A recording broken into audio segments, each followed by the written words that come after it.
ठीक है। तो आज अपन देखेंगे लॉजिकल कनेक्टिव्स। ठीक है, ये लॉजिक का सेकंड लेक्चर है। ठीक है, पहले लेक्चर में हम लोगों ने स्टेटमेंट देखा था और सेंटेंस देखा था। Imperative sentence, exclamatory sentence, interrogative sentence, open sentence देखा था। ठीक है, और जो सेंटेंस होते हैं उसको अपन स्टेटमेंट नहीं बोल सकते, तो उसकी ट्रूथ वैल्यू अपन नहीं आइडेंटिफाई करते थे।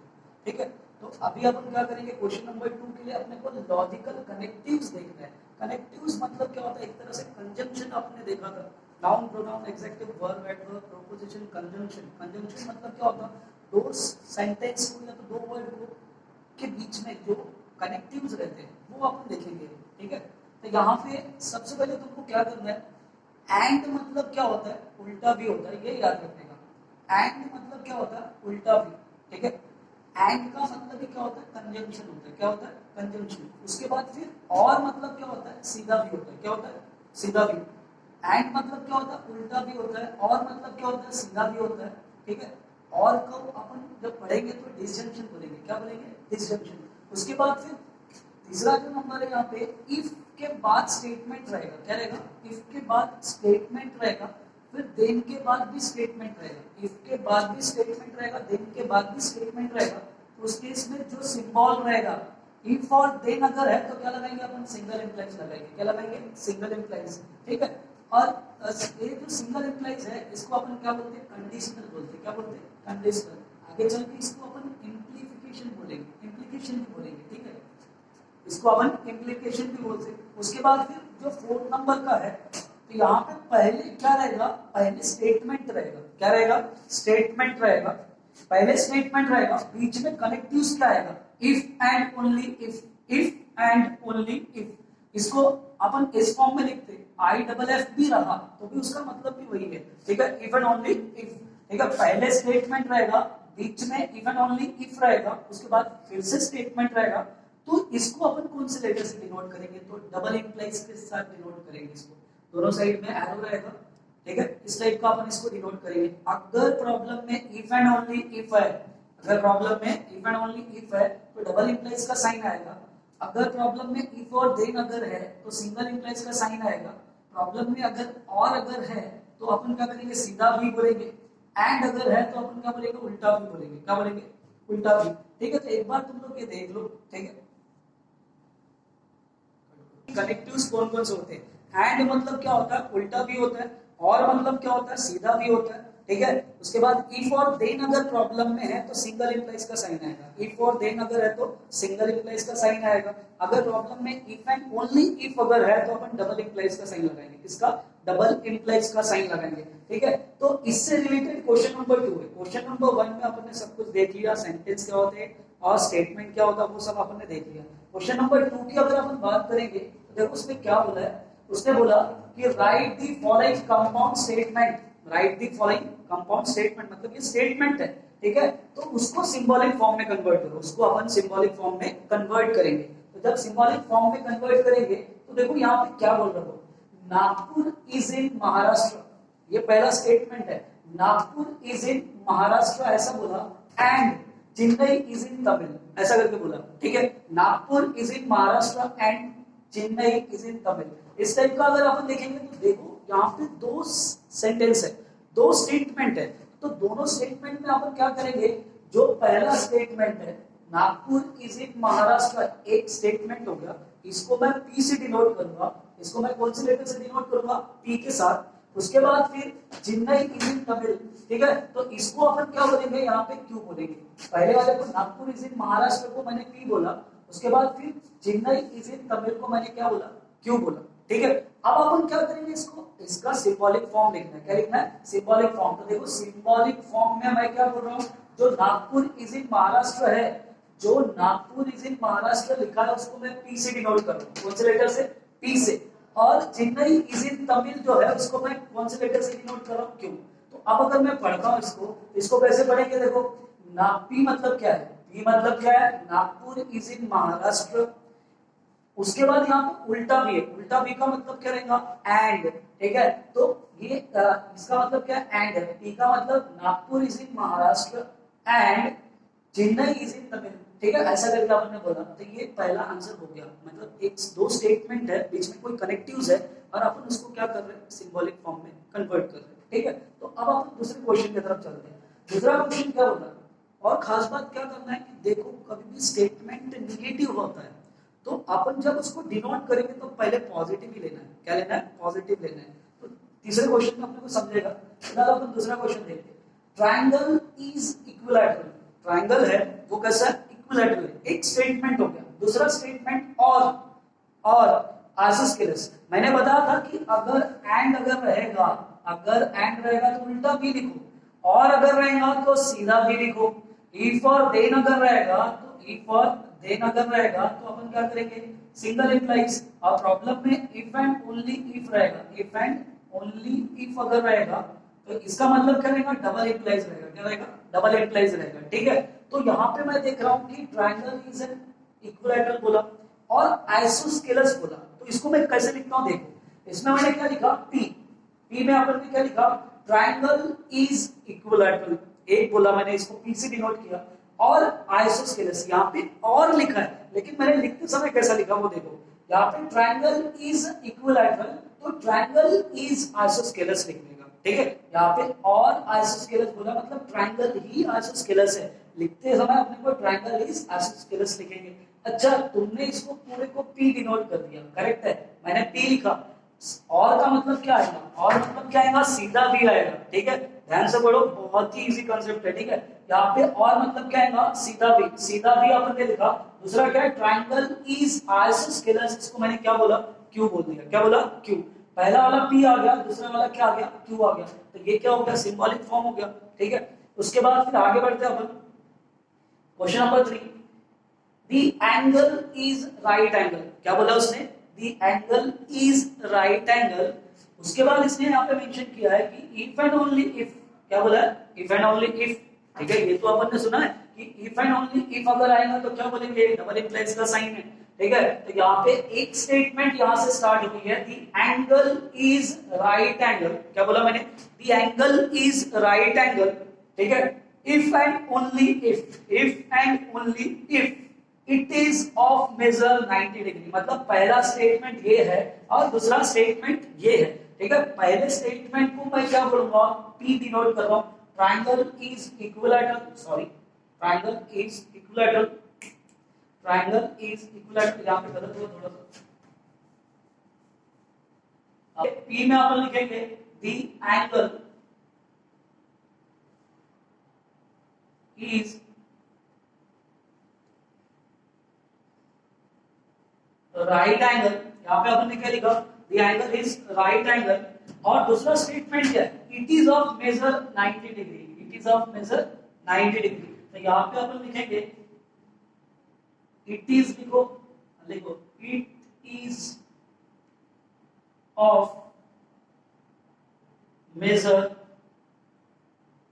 90 degree. It is of measure 90 degree, ऐसा मैंने लिख लिया। अच्छा, पहला स्टेटमेंट क्या है, angle is right angle.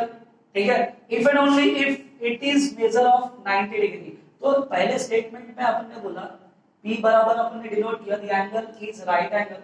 Q में अपन ने लिखा it is of measure 90 degree. पहला स्टेटमेंट है, दूसरा स्टेटमेंट है। पहले स्टेटमेंट को मैंने P बोला, दूसरे स्टेटमेंट को मैंने Q बोला। और बीच में यहाँ पे क्या है ना, बीच में अगर हम देखेंगे, पहला वाला P, दूसरा वाला Q, बीच में इफ एंड ओनली इफ है ना। तो इफ एंड ओनली इफ का मतलब क्या आएगा, डबल इंप्लाइज आएगा। क्या आएगा, डबल इंप्लाइज। तो ये अपन ने देख लिया। तो अभी अपन क्वेश्चन नंबर 4 देखते हैं। क्वेश्चन नंबर 2 में 4 नंबर का प्रॉब्लम देख रहे हैं। देखो यहाँ पे बहुत खास चीजें लिखी है, नाइदर नॉर देखा है। ठीक है, देखो प्रॉब्लम में एंड के बहुत सारे टाइप होते हैं। तो एंड के बहुत सारे टाइप अगर मतलब अगर एंड अगर है तो अपन उल्टा भी लिखते, लेकिन अगर बट अगर रहेगा तो भी अपन क्या लिखेंगे, उल्टा भी ही लिखेंगे। ठीक है, नाइदर नॉर अगर है, नाइदर नॉर अगर है तो भी अपन उल्टा भी लिखेंगे। मतलब ये सब किसकी टाइप है, एंड के टाइप है। ठीक है, एक तरह से आगे बहुत सारे स्टेटमेंट आएगा जिसमें एंड रहेगा, बट रहेगा, नाइदर नॉर रहेगा, उसके बाद फिर येट रहेगा, येट, YET, येट। ठीक है, येट रहेगा। उसके बाद फिर while रहेगा, और किसी किसी में तो कॉमा भी रहेगा। तो सबका मतलब क्या रहता है, सबका मतलब क्या रहेगा, उल्टा वी लिखना, ठीक है। सिर्फ उल्टे उल्टे वी का ही बहुत सारे टाइप है, बाकी और मतलब सीधा भी होता है, एंड मतलब तो अपने को पता है कि उल्टा भी होता है, लेकिन एंड में वेराइटीज है, and, but, yet, while, neither, nor, comma, ये सब की जगह अपन क्या लिखेंगे, उल्टा वी लिखेंगे। क्या लिखेंगे, उल्टा वी। तो अब अपन ये प्रॉब्लम देखते हैं, ये प्रॉब्लम क्या बोल रहा है, angle is neither acute nor obtuse, ठीक है, नाइदर एक्यूट नॉर ऑब्ट्यूज। तो यहाँ पे अभी अपन ने स्टार्टिंग में बताया था कि कभी भी स्टेटमेंट जो भी कंसीडर करना है वो पॉजिटिव कंसीडर करना है। कैसा कंसीडर करना है, पॉजिटिव। अगर मैं इसको पढ़ता हूं कि एंगल इज नाइदर एक्यूट, मतलब एंगल जो है नॉट एक्यूट है ना, not acute, neither acute nor obtuse, ना ही वो एक्यूट है ना ही वो ऑब्ट्यूज है। लेकिन मैंने क्या बोला कि जब भी तुम स्टेटमेंट डिनोट करोगे, कंसीडर करोगे, तो उस केस में तुमको पॉजिटिव स्टेटमेंट कंसीडर करनी पड़ेगी। तो पॉजिटिव स्टेटमेंट कंसीडर करनी पड़ेगी मतलब क्या करना पड़ेगा, तो अपने को पॉजिटिव वे में लिखना पड़ेगा। पहले मैंने पी लिखा, पी का मतलब क्या होता है, एंगल इज एक्यूट। क्या बोला, एंगल इज एक्यूट बोला। क्या बोला, एंगल इज एक्यूट, इसको मैंने पी बोला। और इसका मतलब क्या है, एंगल इज ऑब्ट्यूज को मैंने क्यू बोला, ठीक है। बट यहाँ पे अगर मैं इसका सिंबॉलिक फॉर्म लूंगा, देखो मैंने बोला बट या तो एंड, ठीक है। तो इसका अगर अपन नाइदर नॉर का कंसेप्ट देखेंगे तो ना ही वो एक्यूट है एंड ना ही वो ऑब्ट्यूज है, ना ही वो एक्यूट है ना ही वो ऑब्ट्यूज है। तो उस केस में अपन क्या करेंगे, ना ही वो एक्यूट है ना ही वो ऑब्ट्यूज है। तो देखो स्टेटमेंट मैंने कैसे लिखा, मैं स्टेटमेंट इसका सिंबॉलिक फॉर्म कैसे लिख रहा हूं, इसका सिंबॉलिक फॉर्म यहां पे मैंने डिनोट किया कि एंगल इज एक्यूट, लेकिन ये स्टेटमेंट से मुझे ये दिख रहा है कि angle is not acute, not acute. और मैंने बताया था कि प्रॉब्लम में नॉट अगर है, नॉट अगर है तो उसका मतलब क्या आएगा, नेगेशन आएगा। क्या आएगा, नेगेशन। नॉट का मतलब आई थिंक मेरे ख्याल से मैंने नॉट का कंसेप्ट नहीं बताया था तुम लोगों को, कनेक्टिव्स में नॉट भी आता है। नॉट अगर आया इसका मतलब क्या होता है, नेगेशन आएगा, नेगेशन, ठीक है, ऐसा करके। तो नॉट मतलब क्या आएगा, नेगेशन आएगा। तो ये चीजें भी याद रखने का मतलब, इसने क्या बोला, एंगल इज एक्यूट, बट जो स्टेटमेंट दिया है उसका मतलब क्या है, एंगल इज नॉट एक्यूट। मतलब नॉट अगर है तो नेगेशन की साइन लगाने का, नॉट है तो नेगेशन की साइन लगाने का। बट या तो मैं बट बोलूं, बट या तो फिर मैं एंड भी बोलूंगा तो भी चलेगा। मैंने इसका मतलब क्या है, angle is not acute and angle is not obtuse. Meaning तो वही निकल रहा, देखो यहाँ पे angle is neither acute nor obtuse बोला, ठीक है। तो यहाँ पे मैं क्या बोल रहा हूँ, angle is not acute and not obtuse. बात तो वही है, ये नॉट है, ये क्या है, नॉट है। तो ये मीनिंगफुल है, ठीक है, मतलब ये सेटिस्फाइड हो रहा है, ये स्टेटमेंट को अपन इस फॉर्म में लिख सकते हैं, ठीक है। अब अपन आगे देखते हैं नेक्स्ट प्रॉब्लम जो है, ठीक है, 5th नंबर का। If triangle ABC is right angle at B, if triangle ABC is right angle at B, then measure angle A and measure angle C is equals to कितना, 90 degree. measure angle A and measure angle C is equals to कितना, 90 degree. मतलब मेरे पास दो statement है, जो पहली statement है उसको मैंने P डिनोट किया, जो दूसरा स्टेटमेंट है measure angle A and measure angle C is equal to 90 degree, उसको मैंने क्या डिनोट किया, Q डिनोट किया। तो मुझे बताओ प्रॉब्लम में इफ है और प्रॉब्लम में देन है। पहले इफ है, बाद में पूरा स्टेटमेंट है, फिर देन है, फिर स्टेटमेंट है। तो इफ और देन अगर रहा तो क्या लगाते हैं अपन, सिंगल एम्प्लाइज। इफ और देन अगर रहा तो क्या लगाते हैं अपन, सिंगल एम्प्लाइज। तो मैंने यहाँ पे पहला स्टेटमेंट P लिखा, दूसरा स्टेटमेंट Q लिखा। प्रॉब्लम में इफ और देन था, प्रॉब्लम में इफ और देन था, इसलिए मैंने यहाँ पे क्या लगाया, सिंगल एम्प्लाइज लगाया। क्या लगाया, सिंगल एम्प्लाइज, ठीक है। अब अगर मैं पढ़ता हूं तो क्या बोलेंगे, ये सिंबल लगा है मतलब तुमको पहले इफ लिखना है। तो इसको कैसे लिखेंगे, if triangle ABC is a right angle at B, then measure angle A and measure angle C is equals to कितना, 90 degree. measure angle A and measure angle C is equals to कितना, 90 degree. ऐसा मैंने लिख लिया, ठीक है। तो ये स्टेटमेंट हो गया, मतलब ये प्रॉब्लम में इफ और देन था, इसलिए मैंने ऐसा सिंबल लगाया, ठीक। अब आगे बढ़ते हैं, क्वेश्चन नंबर 6 है इसमें, ठीक है। Hima Das win gold medals, ठीक है, एक लड़की थी हिमा दास नाम की, उसने गोल्ड मेडल जीता, ठीक है। एक ये स्टेटमेंट हो गया, if and only if C runs fast, मतलब बहुत तेजी से दौड़ती थी। मतलब यहाँ पे अगर आप देखेंगे तो पहला स्टेटमेंट तो ये क्लियर होगा कि Hima Das win a gold medal, इसको मैं पी बोलूंगा, इसको मैं क्या बोलूंगा, पी बोलूंगा। उसके बाद फिर यहाँ पे सी रन्स फास्ट अगर बोला है तो मैं लिखते समय कैसा लिख रहा, देखो Hima Das win gold medal, क्यों में मैंने यहाँ पे सी नहीं लिखा, यहाँ पे हिमा दास रन फास्ट ऐसे लिखना है, ठीक है। तो यहाँ पे हिमा दास रन फास्ट, ठीक है। तो अब अगर मैं इसका सिंबॉलिक फॉर्म कन्वर्ट करता हूं तो पहले वाले को मैंने पी बोला, दूसरे वाले को मैंने क्यू बोला, और बीच में कनेक्टिव्स क्या है, इफ एंड ओनली इफ। और प्रॉब्लम में अगर इफ एंड ओनली इफ अगर है तो डबल एरो वाला साइन लगेगा, क्या लगेगा, डबल एरो वाला साइन लगेगा। अब देखते हैं क्वेश्चन नंबर 7। ये क्वेश्चन नंबर 7 थोड़ा ठीक ठाक है, ठीक है, इसमें कैसे थोड़ा अपने को अलग पढ़ना पड़ेगा। ठीक, देखो यहाँ पे क्या बोल रहा हूँ, x is not irrational number, x is not irrational number। मुझे ये बताओ, ये not आया मतलब एक तरह से ये नेगेटिव सेंटेंस है। कैसा सेंटेंस है, नेगेटिव। लेकिन स्टार्टिंग में मैंने बताया कि तुमको पॉजिटिव सेंटेंस सिलेक्ट करना है, पॉजिटिव सेंटेंस ही कंसीडर करना है, ठीक है। x is not irrational number but it is a square of an integer, it is a square of integer। मतलब ये पॉजिटिव है, ये पॉजिटिव है। ये कैसा है, ये नेगेटिव है। अगर ये नेगेटिव है ना तो मैं कंसीडर करते समय मैं तो पॉजिटिव ही लूंगा, क्योंकि मुझे नॉट मतलब नेगेशन पता है, नॉट मतलब नेगेशन पता है। तो मैंने यहाँ पे लिखा लेट पी, पी में मैंने स्टेटमेंट क्या लिखा, x इज इर्रेशनल नंबर। मैंने नॉट निकाल दिया, देखो मैंने यहाँ पे क्या किया, नॉट को निकाल दिया, क्योंकि मुझे पॉजिटिव सेंटेंस कंसीडर करना है, ठीक है। तो x is not irrational number था, बट मैंने यहाँ पे p में क्या कंसीडर किया है कि x इज इर्रेशनल नंबर, ठीक है।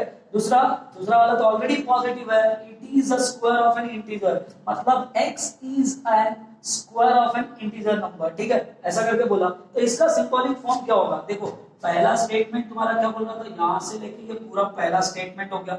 लेकिन ये स्टेटमेंट को मैंने p नहीं बोला, मैंने p मतलब क्या बोला है, x is a irrational number. लेकिन यहाँ पे क्या बोला, x is not irrational number, not है प्रॉब्लम में। अगर नॉट है इसका मतलब क्या आएगा, नेगेशन आएगा, तो नेगेशन p।